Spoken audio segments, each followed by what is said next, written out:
Tem no Brasil problemas que são conjunturais, outros são estruturais. Nossa, que chique!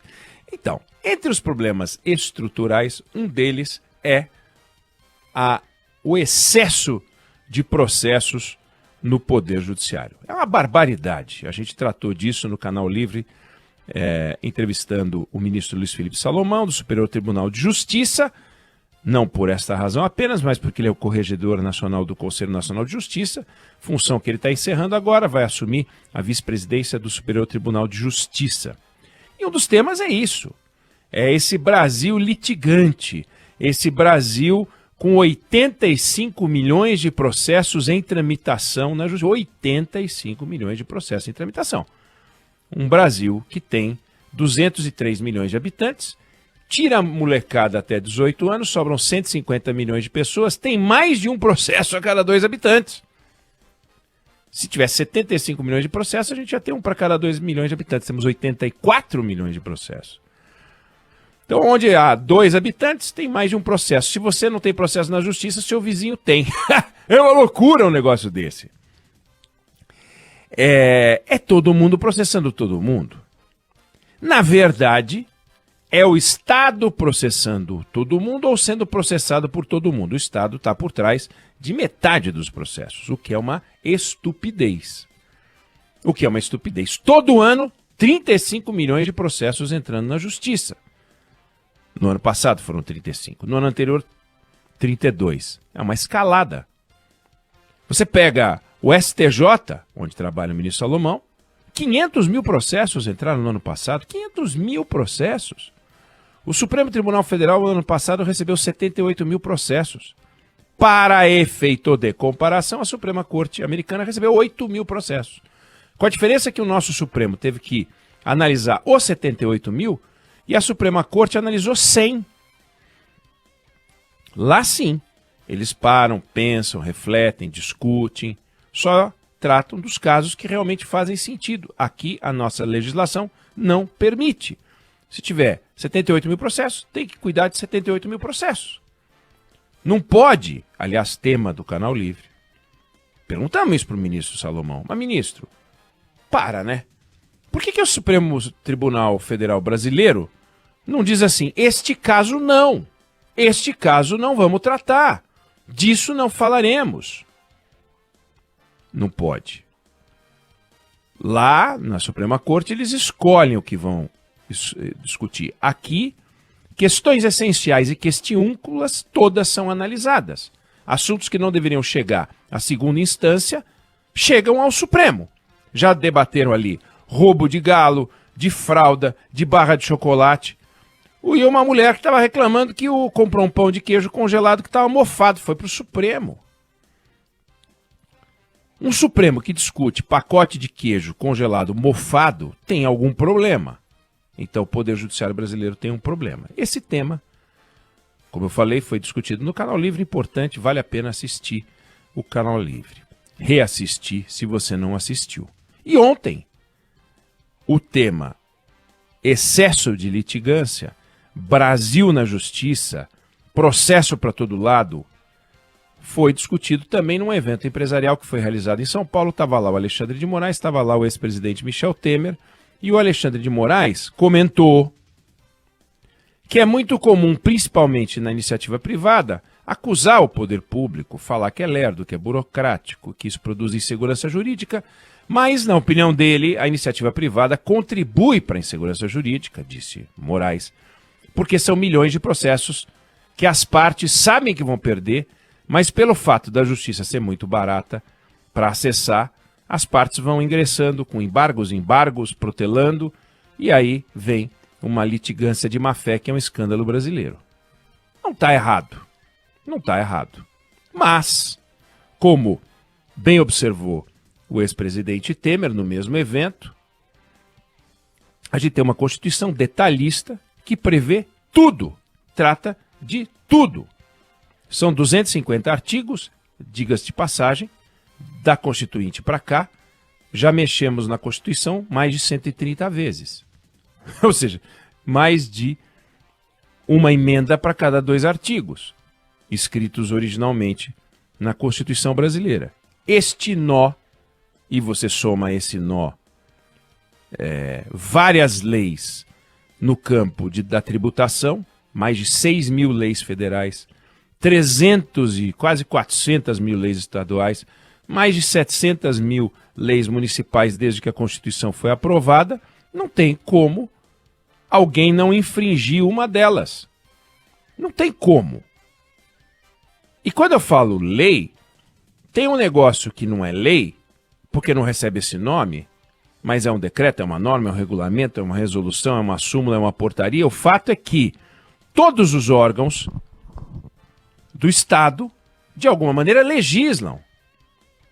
Terminou em U, legisla. AGU, CGU, TCU. Tem o Tribunal de Contas dos Estados, do município. Tem o CAD. Tem a Comissão de Valores Mobiliários. Tem o Banco Central. Tem a Receita Federal. Tem o IBAMA. Tem o INCRA. Tem a Polícia Federal. Tem o PROCON. Aí mistura o Ministério Público. Aí vira uma coisa louca que é a força legisladora do Estado. Se esses órgãos de controle todos se entendessem, vá lá. Só que eles não se entendem e eles competem entre si. O que torna a frase ou a análise do ministro Alexandre de Moraes parcial. É simples dizer que parte da insegurança jurídica é resultado da iniciativa privada que faz uma litigância de má-fé. O que nós temos é uma legiferância de má-fé, que é o Estado brasileiro produzindo legislação a mais não poder, criando uma confusão dos diabos. Este nó a gente tem que enfrentar, porque isso sim produz uma insegurança jurídica muito grande.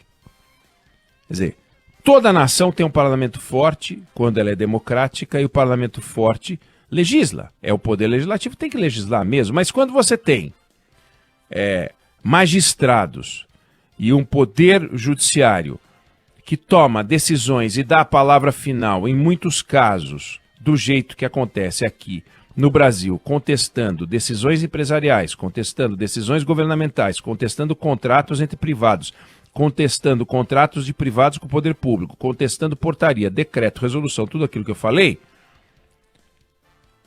contestando a própria contestação, fica muito difícil. Quem tem que tomar uma decisão na iniciativa privada ou na administração pública não consegue garantir que a ordem que foi dada ou o acordo celebrado vai ser implementado sem um questionamento constante. A chance de um país desse tipo dar certo, funcionar de maneira estável, é baixíssima. E, ainda que o ativismo judicial não seja o único mal brasileiro, ele tem uma força muito grande no Brasil. Os ministros do Supremo Tribunal Federal muitas vezes estão discutindo questões que o Congresso Nacional já discutiu ou está discutindo. E não param para pensar que se o Congresso Nacional já discutiu ou está decidindo neste momento, podem esperar, mas não. Não. A lógica do problema prático e urgente não está preocupado. O custo e o benefício da mudança também não é uma coisa que levam tão em conta assim. E o fato de abraçarem todas as causas que chegam é uma decisão que o país tomou. Porque se Congresso Nacional ou o Poder Judiciário, o Conselho Nacional de Justiça, propuser uma alteração legislativa dizendo que o Supremo Tribunal Federal passa a ter um poder que a Suprema Corte tem de não julgar um caso, tudo isso seria simplificado. Tem decisões que chegaram à segunda instância e deveriam morrer na segunda instância. Não tem que ter 500 mil processos no STJ. Não tem que ter 78 mil processos no Supremo Tribunal Federal. E ninguém mexe com isso. O ministro Salomão disse, é um jogo de interesses complexo, difícil de resolver, porque tem muitos interesses, tem gente que quer sim manter o processo com recursos e mais recursos e mais recursos. Ok, mas os lúcidos analistas deveriam parar com isso, e a gente não vê isso funcionando da forma como está funcionando. O Estado brasileiro é lerdo, o Estado brasileiro é burocrático, e sim, o Estado brasileiro produz insegurança jurídica. Alexandre de Moraes questiona essa redução, dizendo que a iniciativa privada também tem um papel nisso. Tem, mas porque a justiça e a estrutura de justiça brasileira não passa por uma mudança que deveria enfrentar, conhecer e discutir. A segurança jurídica deveria ser um dos nossos maiores objetivos. Enfrentá-la para produzir estabilidade. Eu não posso assinar um contrato imaginando que ele vai ser questionado por qualquer motivo.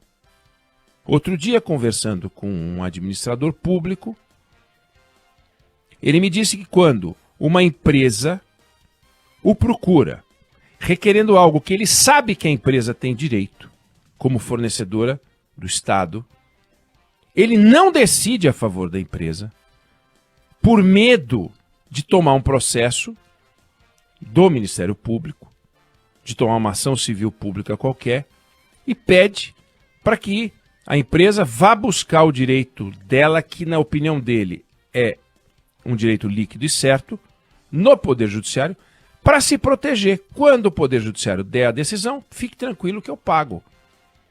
E é assim, uma empresa que trabalha para o Estado brasileiro, né, Estado de uma forma geral, Estado, governo, prefeitura, e tenha um crédito a receber, simplesmente sabe que vai precisar entrar na justiça. O custo desse processo estará no valor da prestação de serviço. E aí a gente tem um país caro, complicado, burocrático e atravancado. E esse é um nó que é simples de resolver. É diferente, por exemplo, de reduzir o valor da aposentadoria, né? Reduzir os... Eu não estou falando de custos do Estado, do tipo, vamos reduzir o número de juízes. Não é disso que se trata. Vamos simplificar as relações sociais no campo dos processos. Não dá para o Brasil ser 10% da receita de uma empresa multinacional e 95% dos processos, por exemplo, que é o que acontece com várias empresas que trabalham no Brasil.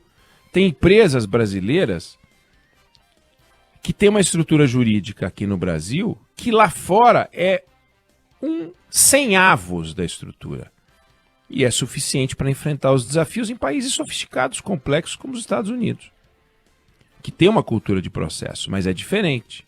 E eu não estou dizendo que todos os processos são ágeis de resolver, mas entrar com um processo sem ter um mínimo de fundamento por trás é um desafio em outros países. No Brasil, não. Como bem observou aí sim Alexandre de Moraes. É muito fácil acessar a justiça. E a gente entende isso como uma virtude. Para alguns casos é virtude, para outros não. Não faz sentido imaginar que um processo não termina nunca e os embargos, como ele bem pontuou, estão por aí. Agora, por que ele, que observa isso, e eles, me refiro aos ministros do Supremo, e eles, me refiro aos integrantes do Poder Judiciário, e eles, me refiro aos integrantes do Conselho Nacional de Justiça, não vão eles, senadores e deputados, e combinam uma forma de simplificar isso tudo? Ao contrário, se alimentam disso, porque o poder dos ministros do Supremo Tribunal Federal é extraordinário nesse ambiente, que poderia ser completamente diferente. Então, aqui vai um problema estrutural da maior gravidade, que o Brasil simplesmente administra olhando os números, lamentando e comentando, como a gente viu nesse evento a que me referi. Não sei se você concorda ou discorda, mas essa é a visão que eu tenho sobre esse assunto.